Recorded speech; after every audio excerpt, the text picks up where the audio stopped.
गले खुशबू ये दर हम्माम रोज़े रसी दस्त दस्ते महबूबे बदस्तम बदू गुफ्तम के मशकिया अबीरी के अजबू ये दिलावीज़े तुमस्तम बगुफ्ता मन गले ना चीज़ बूदम वलेकिन मुद्दते बागुल नशुस्तम जमाले हम नशी दरमन असर कर वगर नामन हमा का कम के हस्तम वगर नामन हमा का कम के हस्तम। ए कलिजार टुकरा যুবক, আমি তোমাদেরকে নসিহত করি, এই যৌবন কালটা কাজে লাগাও, এই যৌবন কালটা কাজে লাগাও। আমি তো তোমাদের মতো একটা যুবক, আমি যদি আজকে দাড়িটা চাচিয়া এই জুব্বাটা গায়ের থেকে খুলিয়া, আমি যদি আজকে প্যান্ট শার্ট পরিয়া, আমি টুইন করিয়া যদি রাস্তায় হাঁটি, যদিও দেখতে একটু কালো কিন্তু বডি ফিটনেস তোমাদের থেকে খারাপ না, কথা কয় না?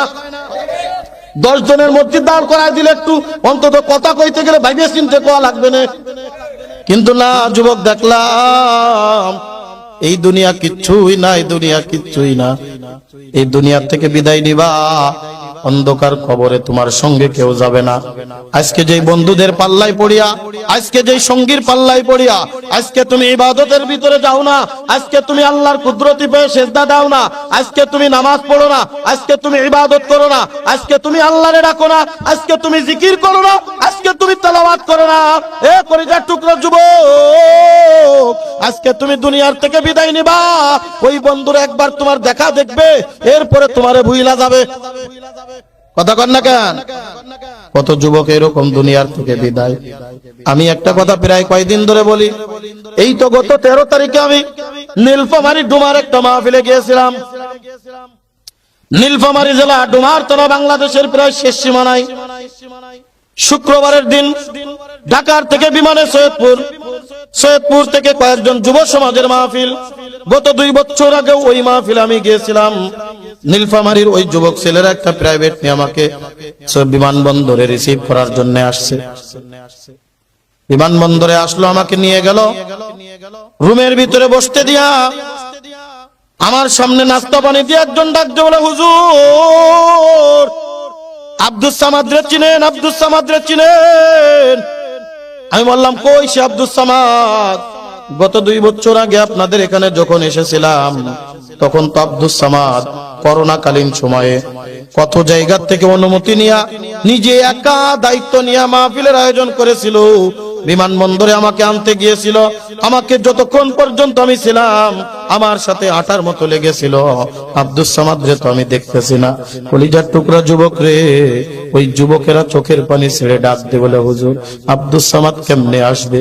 আব্দুস সামাদ গত 6 মাস আগে দুনিয়ার থেকে বিদায় নিয়ে চলে গেছে, রাত্রে ঘুমায় গেছে। সকাল 8টা বাজে 9টা বাজে ঘুম, দরজা খোলে না। বাবা ডাকে, মায়ে ডাকে না, দরজা খোলার কোনো কারণ নাই। দুপুর বেলায় দরজা ভেঙে ঘরের ভিতরে যা দেখে আব্দুস সামাদ ওই বিছানার উপরে টান টান শুয়ে আছে। ডাকতেছে, আব্দুস সামাদ উঠ, আব্দুস সামাদ উঠ। আব্দুস সামাদ আর কথা বলে না, দুনিয়ার থেকে বিদায় স্টপ করে দুনিয়ার থেকে বিদায় নিয়ে গেছে। কলিজার টুকরা যুবক রে, এমন একটা দিন আমারও আসতে পারে, কথা কোন ঠিক কিনা? আমাদের একজন কলিজার টুকরা বন্ধু ছিল, অনেক বড় শিল্পী ছিল, অনেক বড় শিল্পী, মরহুম আইনুদ্দিন আল আজাদ। একসাথে আমাদের ঝিনাইদা বাড়ি, আমার বাড়ি যশোর, তার বাড়ি ঝিনাইদা। একসাথেই চলাফেরা করতাম, একসাথেই খাওয়া দাওয়া উঠা বসা করতাম। আল্লাহর বান্দা দুনিয়ার থেকে বিদায় নিয়ে গেছে। এই জন্য যখন মাঝে মধ্যে মাহফিলে থেকে ফিরতে যায় আইনুদ্দিন আল আজাদের কথা মনে পড়ে যায়। আর একজন বন্ধু ছিল মরহুম আবু জাফর যশোরী, আমার বড় কাছের বন্ধু ছিল, একই বয়সের আমরা। আবু জাফর যশোরী গত 5 বছর আগে দুনিয়ার থেকে বিদায় অ্যাক্সিডেন্ট কইরা। এই যুবক, তুমিও চক্ষুটা বন্ধ করে দেখো, তোমার আমার বয়সী কত যুবক আজ অন্ধকার কবরে। আমি কবে দুনিয়ার থেকে বিদায় নেব বলতে পারি না রে যুবক। এ যুবক, কি নিয়ে মাওলার কবরে যাইতেছো? ওই কবরে যদি ওই কবরের ভিতরে যদি আইসা আযাবের ফেরেশতা হাজির হয়ে যায়, দুনিয়ার কেউ তোমারে ঠেকাইতে পারবে না।